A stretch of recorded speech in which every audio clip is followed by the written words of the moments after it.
knowledge of their health, how to prevent this terrible virus. Please mute your speaker. I have tried to mute everybody. If your speaker is on mute, please mute it. Thank you. I'm going to bring on Dr. Abimbola, but I'm going to introduce her before she come up. Dr. Abimbola Phillips is a focused medical doctor who graduated from the ABIMBOLA Banjo College of Health Sciences with an outstanding result. She went on to complete her internship at the Lagos University. I will start all over Dr. again. Abimbola Phillips is a focused medical doctor who graduated from the ABIMBOLA Banjo College of Health Sciences with an outstanding result. She went on to complete her internship at the Lagos University Teaching Hospital and has worked across several fields of medicine, including maternal health, where she delivered many health talks to expectant mothers to help them have a safe pregnancy and delivery. The yearning to have a positive impact in health standards in her community motivated her during the Lassa fever outbreak to help by delivering talks to secondary schools across Lagos. She has a special interest in respiratory medicine, which fueled the need to join the fight against COVID-19, where she participated actively by working as frontline staff in the NHS. She has formed an impressive working relationship with a large number of professionals and their patients. She currently works as a specialty doctor at Queen Elizabeth Hospital NHS Trust. She enjoys watching movies and traveling as hobbies. Let's make welcome Dr. Abimbola Phillips. I'm going to bring Dr. Abimbola Phillips. Oh, come on, where are you, Dr. Abimbola? Unmute your speaker if you're there. Oh, good to see you. Yeah, I'm here. Good. You're welcome. You're welcome. Good evening. Yeah. Good evening, everyone. Good evening. Go on. We are hearing you. Yeah. Before I continue, I'd just like to thank the organizers for giving me the opportunity to share my knowledge about the COVID-19 pandemic. And the time is quite short, but I'll try to cover as much as I can. I have slides. I don't know if we can share that as well. Yes, I have it. I'm going to put it up now. Okay, thank you very much. So the COVID-19 is caused by the coronavirus, the 2019, because there are different kinds of coronaviruses. They're the ones that cause the common cold, and they're the ones that also cause SARS, the SARS from, yeah, thank you very much.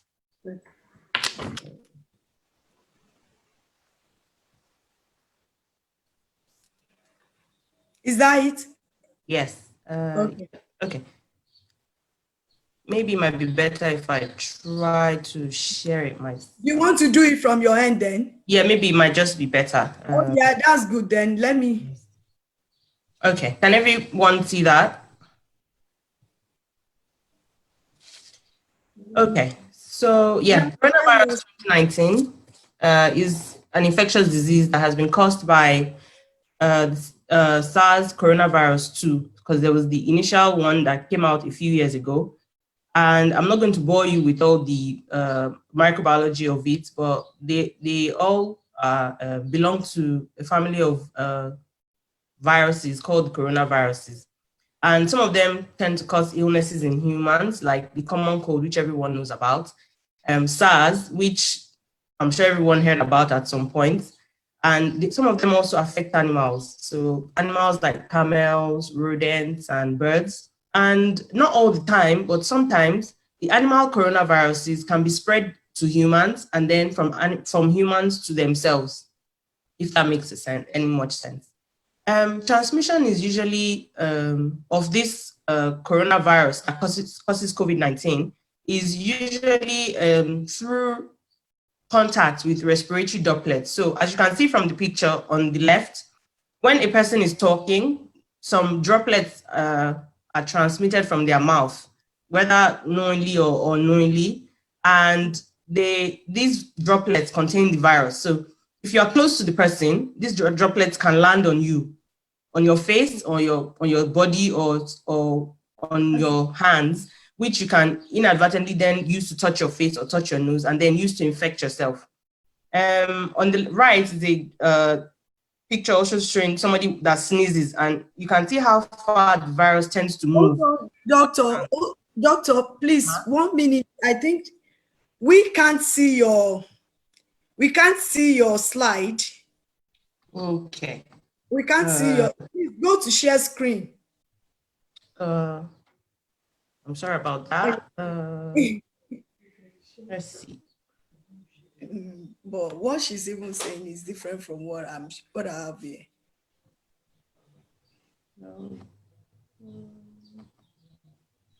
Somebody said they can. Okay, now we've seen it. Oh, we are seeing Spain. Okay, can we see that now? Okay, yeah. So I think you have to go back to the introduction. I think we are fine now.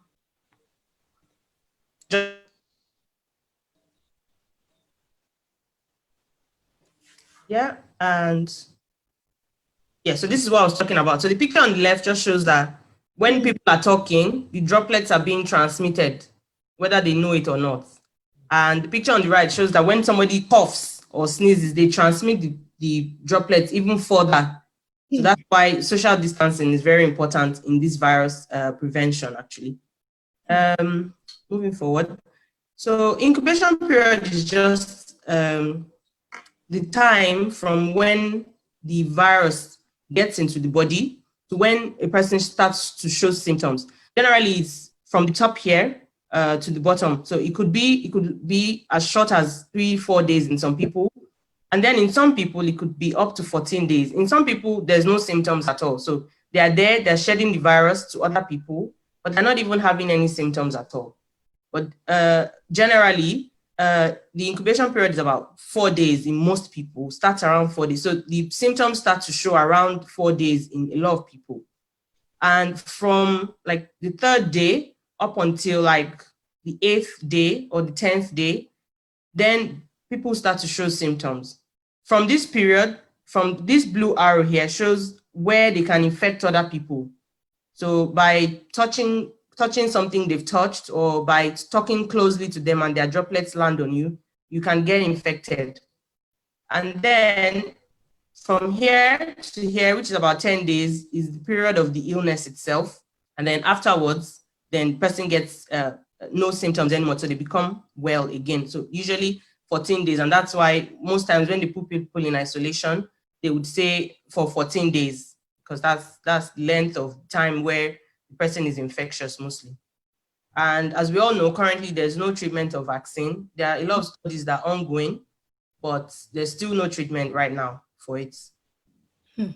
Okay, so risk factors is just the people that are at increased risk of getting a more serious infection, because we're all at risk of getting the infection in the first place. But with these people, they tend to have a worse outcome, so to speak, if they get the infection. So older people, especially those that are aged older than 70, what we've now come to know as the BAME community, so the Black, Asian, and minority ethnic communities. And this is for a number of reasons. It could be because in Black people and Asians, we tend to have more of heart disease and diabetes as well. So all these diseases make people more at risk of having, because they already have those underlying illnesses, and makes them more at risk of having a worse or a more protracted course of the disease. Male sex and pre-existing underlying health conditions, especially the ones that affect the lungs. So asthma, pregnancy, heart disease, sickle cell disease is one of them as well, and people that have had stroke before as well. Let me also say again, everyone is at risk of getting infection. It's just these people have more risk of a worse infection or a worse outcome. Now, this table shows like the prevalence of this disease and how it has affected so many people across the globe. In the United States, for instance, they've had over 2 million confirmed cases and over 106,000 deaths. And I'll say the United Kingdom, we have almost 300,000 confirmed cases with over 40,000 deaths. In Nigeria, I think the cases are just starting to rise gradually, and we have over 15,000 cases with nearly 400 deaths. Worldwide, we have about nearly 8 million cases, of which nearly 430,000 people have died from the virus, unfortunately. So I'm going to move on quickly to the symptoms. The most common symptoms would be fever. As you can see from the picture right here, fever, which is just, some people describe fever as sort of hot and cold, or just feeling hot and uncomfortable. Cough. So it's not just the cough that is just, just coughing once in a while or you're feeling uncomfortable. It's just a new and continuous cough. And I've heard this cough before. It's quite distressing. It's a very, very protracted cough that causes distress to the person in question. They could have difficulty in breathing. They could have muscle pain, which I've had people describe as just feeling very tired and you can't move your body. You feel like you feel like, after you've just started exercise, the way your body just feels very painful. The muscle feels so painful. And that's how a lot of people describe that pain. There could be loss of smell and loss of taste as well. And less commonly, you could have sore throat, dizziness, headache, and diarrhea. I would like to say that generally, I've seen a different combination of symptoms in patients. The patients that come and the only thing they have is diarrhea. They don't even have fever. They don't even have cough. So that's why it's important to not just say, oh, this person is not coughing, so they don't have COVID. That's not the way it works. You should, as much as possible at all times, feel like, okay, this other person might have it. And asymptomatic. So these are the people who sort of make the spread more important because they are just there. And as you can see, they are just there and they have the infection, but they're not having any symptoms at all. So they're there and people are communicating with them, people are shaking hands with them, and they're just spreading the virus. And from my table here, we can see that even though in the United States, 2 million people had the virus confirmed, and a combination of this, the deaths and the recovered is not even up to 1 million. So there's 1 million people sitting somewhere with very minimal symptoms or with no symptoms at all. And those are the people who constitute the spreaders, super spreaders, as they call them. So I'm going to move to the prevention now. So this slide just sort of covers everything in like a blanket. So washing your hands, covering your face when you sneeze, and then self-distancing, social distancing, sorry, and isolating. So I'm going to move quickly to just try and explain each one and then see how we can move, explain each one. So to protect yourself, I think the most important thing is to stay away from other people who can potentially be infected. So if you don't have any like important thing to do outside of your house, you should stay at home, which is the guidance anyway. As much as possible, stay at home and stay away from like large gatherings. The guidance is to keep at least 2 meters away. If you remember my slide from that person that was coughing, the droplets can go as far as 2 meters. So in every situation, as much as you can, stay 2 meters away from people, avoid shaking hands, avoid, just staying close to people wherever you can. And if you have to, you can wear a face mask. So if you can't social distance, if you can't stay away from those people, you should wear a safe mask. I've put in parentheses here, safely, because I've seen people do all kinds of things with face masks, to be honest. And here you can see different ways people have worn their face masks, which are just wrong. This is the right way the face mask should look after you've worn it correctly. And I'm going to say a few things about that. While we just look at this slide to teach ourselves on how to wear a face mask, I would like to say here that when you wear a face mask, before you wear it, first of all, you should clean your hands. So use like wash your hands, or if you can't wash your hand at that point, you should use alcohol swab or alcohol hand sanitizer to clean your hands and then put the mask on. So, and then once the mask is on, avoid touching. I see people bring down their mask to maybe drink water or eat. And then afterwards, they put the mask back on. That is very unhealthy because that hand, if you haven't washed it, you are putting the virus back. If you have touched the virus inadvertently, you are just sort of putting the virus back on your face, which is just, I feel if you once you remove the mask to do anything, just take it off and dispose of it and wash your hands straight away. And before you touch the mask at all, once it's on your face, I think you should use your hand sanitizer again, then take off the mask from behind the ears, as you can see here, this picture, and then throw it in bin, and then wash your hands afterwards. Hand washing, very important. It is just very, very important. If you're outside for any reason, just wash your hands or use hand sanitizer. Yes, so wash your hands. And the WHO recommendation is that to know that you're washing your hands for 20 seconds, just sing happy birthday twice. So as you're standing there washing your hands, just sing happy birthday to you as fast as you can, and then sing it twice. When you're done with that, you should have washed your hand for about 20 seconds. Avoid touching your eyes, nose, and mouth with unwashed hands.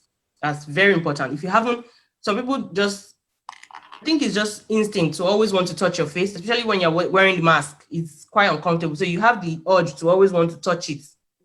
As much as possible, remind yourself when you want to put your hand to your face. So what I do to my colleagues is when I see them trying to touch their face, I say, oh, COVID, COVID, and then they remove their hands. So just every time you try to put your hand to your face, just remember COVID, COVID, because you're putting your hand to your face and then you're giving yourself the COVID. Just think about that every time. Like, oh, I'm going to give myself COVID, because you don't know what you've touched. You don't know if that thing has COVID or not, or if any droplets of the COVID of the coronavirus have dropped on it. So while you're going through this procedure, I'll leave this slide for a few seconds just so that we can look through it.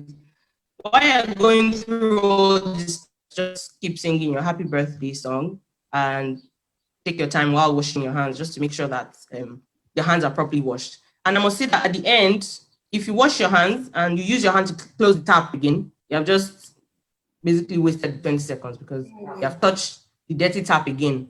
So you need to use the tissue that you've used to clean your hand and then use that to clean the tap as well. Very important. So sneeze into your elbow to avoid spreading your droplets far away from you. And also clean and disinfect frequently touched surfaces daily. So your handle of your door, when you go out and you come in, so usually I keep hand wipes, the disinfectant wipes near the door. So once you come in, just clean the door handle. And I'm going to just share this slide while I talk briefly about my own decontamination process. So here we're talking about how the coronavirus can live on surfaces for quite a long time.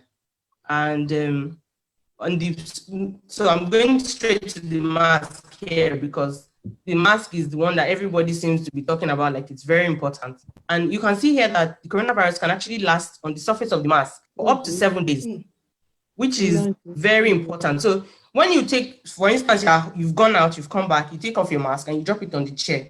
You drop it on your table, which is wood. You have transmitted the droplets from your mask onto wood, which can last another 2 days. And then, sorry, I have to hands. Sorry, doctor. Yeah. Please unmute yourself while I mute everybody again. Some people are still talking in the background. So I'm going to mute everyone again. Then please unmute yourself, doctor. Sorry.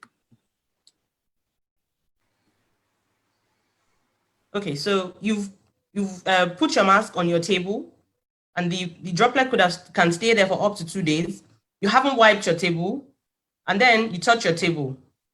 And then because you're at home, you've washed your hand when you got home, but you forgot that you've dropped that mask on the table. You probably put something else on the table, maybe your phone, you've picked it again and then you touch your face with it. You can see how the transmission of the virus is so important, like every time you touch something. So I personally, what I do when I get home, I have a corner in the house where I just leave everything that is from work. So my shoes, my jacket, my bag is just there in that corner. And then I take my phone and I wipe it because interestingly, the virus can last on your phone surface for up to 9 hours. I'll just confirm that, sorry.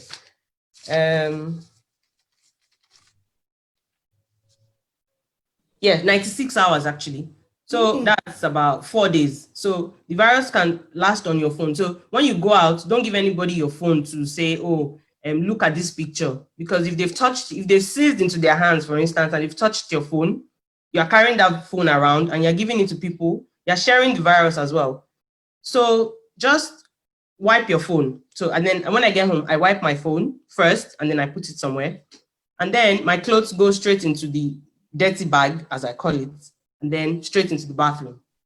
This is very important because I would say that this works. Hand washing and just making sure that you are like meticulously cleaning surfaces is very important because I worked on the COVID ward for 7 weeks, and with all this, just washing my hands and making sure that I'm meticulously cleaning surfaces, I was able to stay free from the virus and I didn't get it.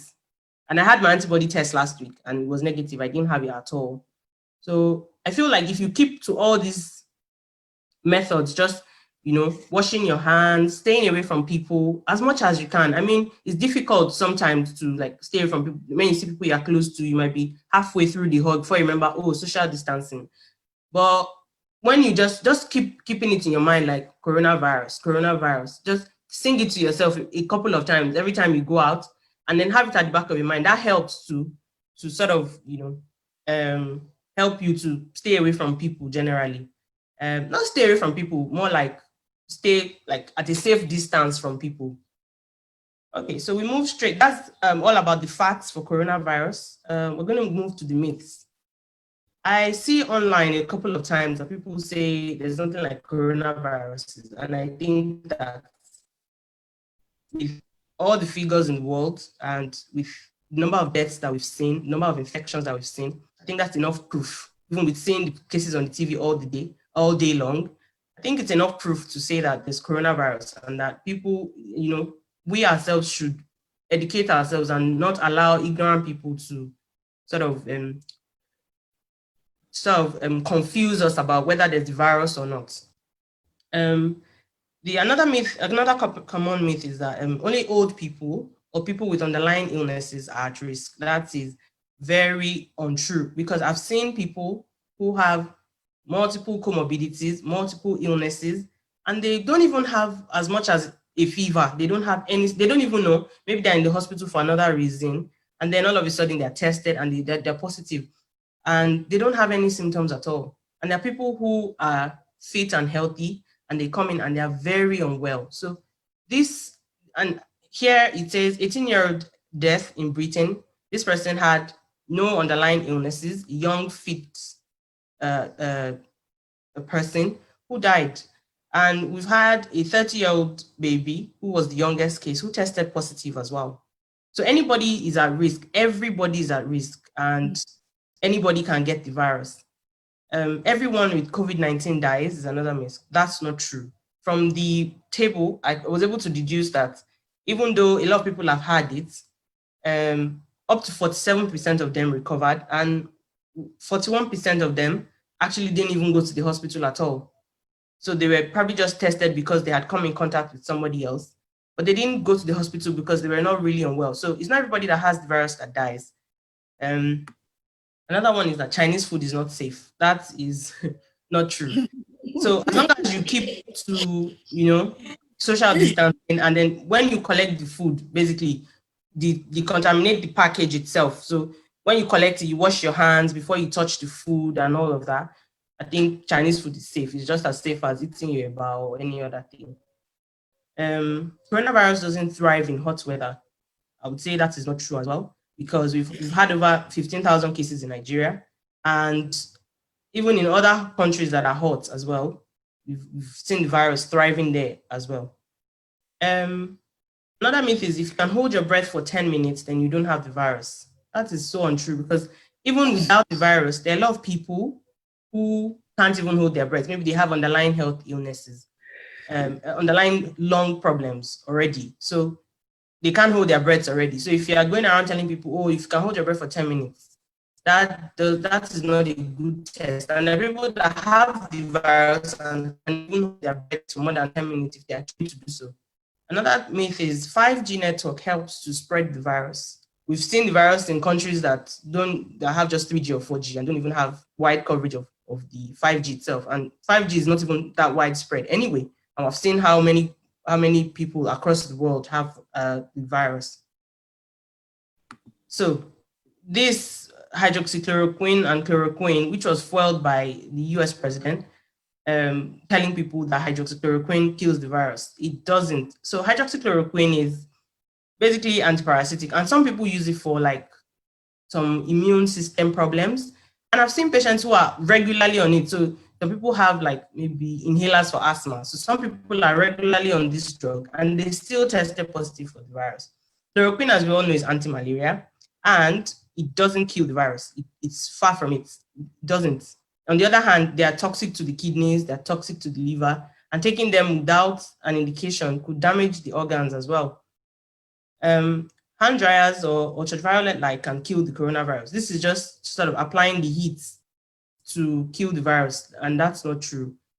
It doesn't kill the virus. And ultraviolet light is sort of like light from the sun that can cause skin cancer as well. So using too much of it or exposing oneself to too much of it can cause skin disease as well as cancer. Ingesting bleach or disinfectant can kill the virus.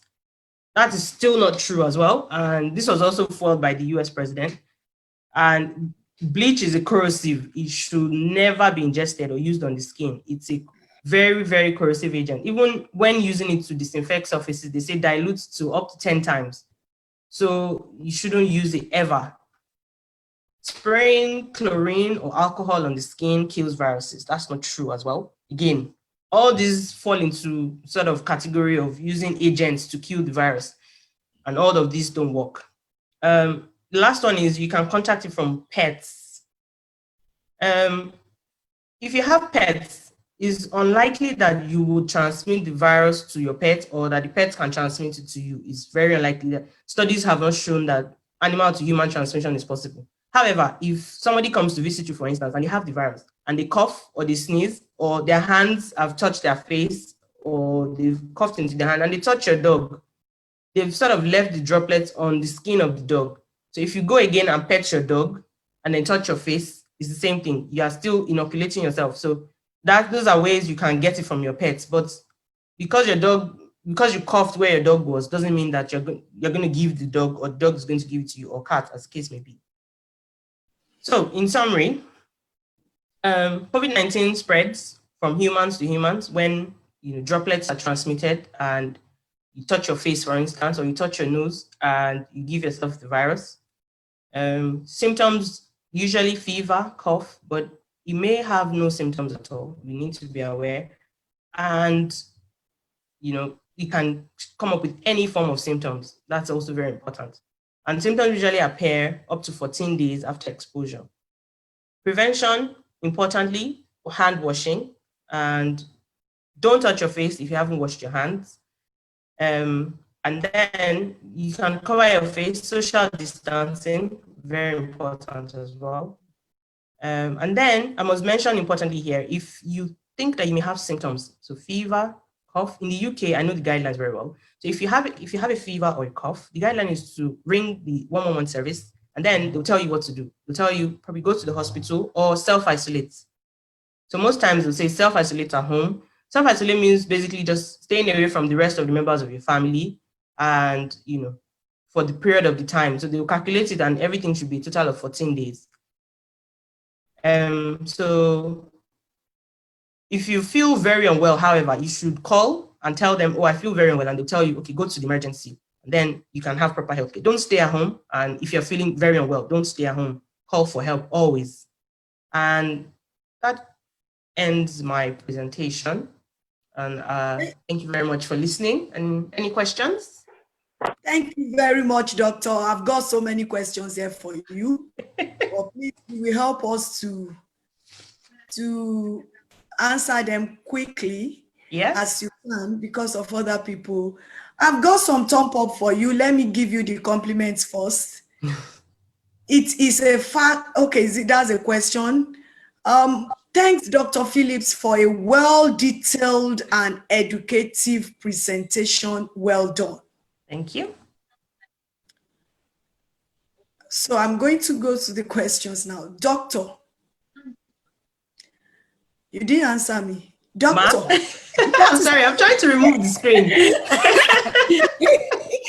They called you doctor. Please, is anyone with arthritis at risk? Anyone with arthritis, are they at risk of COVID? Everybody's at risk, like I said. Anyone can get the virus. But arthritis is more of a joint problem. And if the person tends to have symptoms that are related to the muscles and the joints, then they may have worse symptoms. But like I said, nobody can really say how it will affect anybody. So I've seen very well people who have it and are very unwell, and I've seen very unwell people normally who have it and don't even have any symptoms related to the COVID virus. So I think the most important thing is to just protect yourself and don't expose yourself to the virus, basically, because you never can tell how you react to it. Thank you very much, doctor. Another question, doctor. What advice do you have for people working with early years? There are so many sneezes going among the kids, which is so difficult to control. That's what you should do is hand washing still. So when you're attending to each child, if they're sneezing, I think while you're at work, you should just take precautions. So first of all, probably don't be with your phone, or if you want to touch your phone, wash your hands. While you're there as well with the kids, wash your hands from time to time. So every time you handle a kid, wash your hand. I know that they can also touch surfaces. So most importantly, don't touch your face. You can wear a face mask just to protect yourself as well, but then don't touch your face. So if you finished handling a child, wash your hands, but then obviously children will be touching things all over the place as well. So after you do anything, wash your hands. So you can give yourself maybe from time to time, remind yourself, wash your hands, but most importantly, don't touch your face. And when you get home, just try to clean everything that you've touched while you're at work, and your clothes should go straight into wherever it is that you want to keep it before you wash it. Okay, thank you, doctor. I've got one here. Is it a fact that it's very dangerous to wear face mask while exercising or having your daily walk? As in walk? As in walk, okay. Yeah. I mean, you can have the face mask on while you're having a walk. But the thing is that once you start sweating on the mask, the barrier, it's already destroyed. So it's of no use anyway. I would say while you're having your exercise, don't keep the mask on because you're going to sweat and still damage the barrier. So it sort of makes it useless. Just while you're exercising, if you are with other people, just keep your distance from them. Stay away from them and you should be fine without the mask.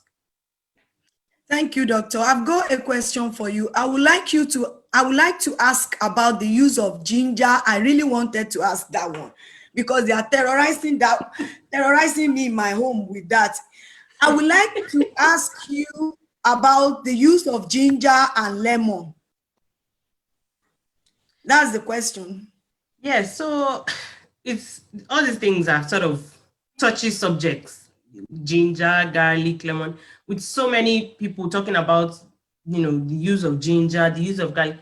I would say if you need to use it at all, just in little quantities, because there's no proven study. I've looked online, I've looked on WHO, I've looked on CDC.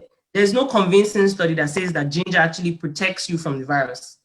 So ginger itself is good for the body in terms that it can have some mild antibacterial effect. But on the coronavirus itself, I'm not sure. It might boost your immunity, but I don't think it has any effect on the virus. So still, even if you're drinking your ginger tea on the side, still just wash your hands and stay at home because taking extra ginger is not going to protect you from the virus. That is very brave of you, doctor.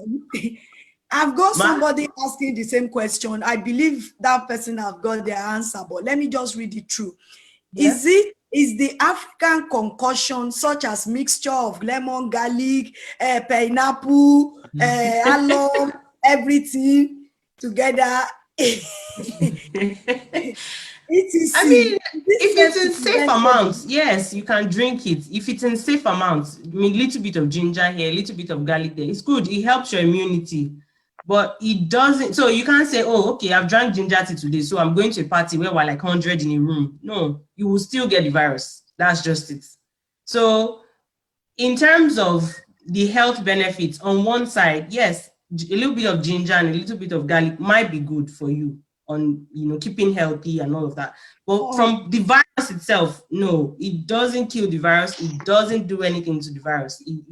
You don't act like inappropriately because you think, oh, I've drank ginger tea now, so I'm going out and my ginger tea will kill the virus. No, that doesn't work.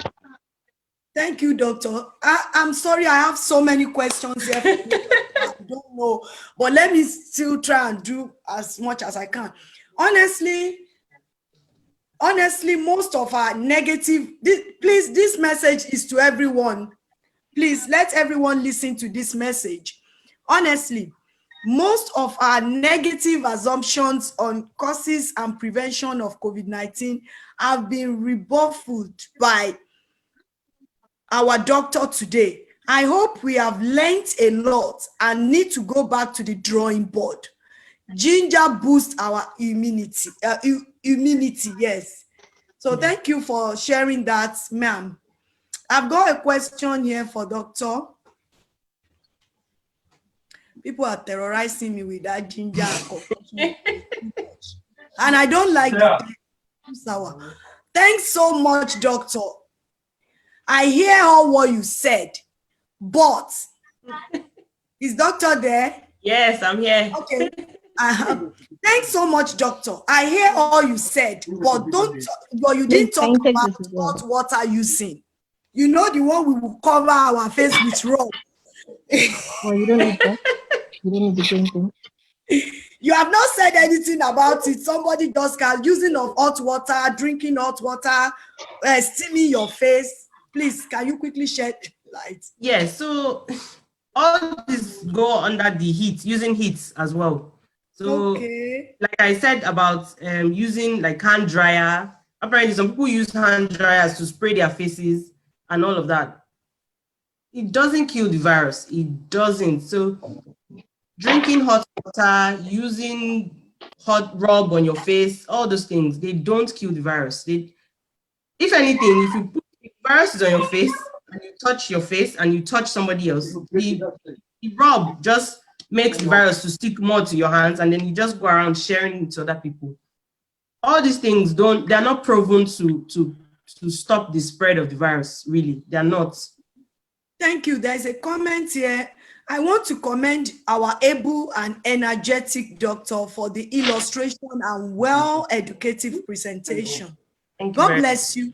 We appreciate your effort. Somebody comment here that, and this comment is for everyone. Yes, doctor said it right, because too much ginger killed one man in Maryland in April. Please mute your phone. Please mute your phone. If you are just leave it like that. I'll do it myself. Doctor, Ma? Please, Ma, can you, did you hear that question? Somebody died in Maryland in April. Yes.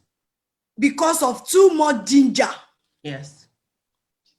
So it's just like every other thing too. Too much of, and ginger is good. That's why I said in a little quantity, having maybe a cup of tea or cup of ginger tea a day or 2 cups a day is fine. But like with every other thing, too much of anything is not good. Too much of paracetamol is not good. Too much of ginger is not good. So anything that we're going to be taking, ginger is good. I mean, it helps with our immune system, but taking it too much or taking any other thing too much is just bad. It's not good. It's not going, and it's not going to have any effect on the virus. That even makes it worse. So with all the ginger and everything, you are putting yourself at risk, and you're not still protecting yourself from the virus. So it's not going to be useful. One last question for you, doctor. What does COVID-19 why does COVID-19 affect more of Black You mentioned it, and BAME, somebody yes. asking that why does it affect more of Black Asians ethnic group? Why? Okay, so from all my research and everything, I was able to find that Black people are more at risk of some diseases that put people at risk. So heart diseases, so hypertension, diabetes, they tend to be more in Black people. And because of the way the system is generally in, there's more of poverty, less access to healthcare, overcrowding amongst Black people and Asian people, all these socioeconomic factors, so to speak. So there's unemployment rate, they can't afford healthcare, they live in crowded areas. All these things also help to boost it. So if somebody, for instance, that has maybe 5 children and they all live in the same house, they all have to go out. These 5 people have gone out on their way. They've gone to meet different people all through the day. You don't know who they've spoken to, and they come back. They're all in the same room. All these things increase the risk of transmission compared to maybe somebody else who has a big house and live maybe just 2 people. There it's easier to self-isolate and not share the virus than living together in a place. Another thing that I've found is vitamin D deficiency in Black people. So apparently Black people who live abroad in cold countries tend to have less absorption of vitamin D because of the melanin in our skin. And I can say this is true because I remember when I did my vitamin D test, it was almost 0. And this was shortly after I just came here. So I was wondering, everybody's always saying vitamin D, there's plenty of vitamin D in Nigeria. But apparently, when Black people go to cold countries, their vitamin D absorption is very low. And vitamin D helps to boost the immune system against the effects of the virus. So this could be possible reasons why, we're more at risk. But then again, these are all assumptions. Nobody really knows the reason, as this virus is still new and they're still looking into a lot of things that may make us at risk. Thank you very much. Somebody commented that exactly the main finding is vitamin D. Thank you very much, doctor. Thank you for coming. Thank you for inviting me, and thank you for listening. Thank you for your time. Thank you very much.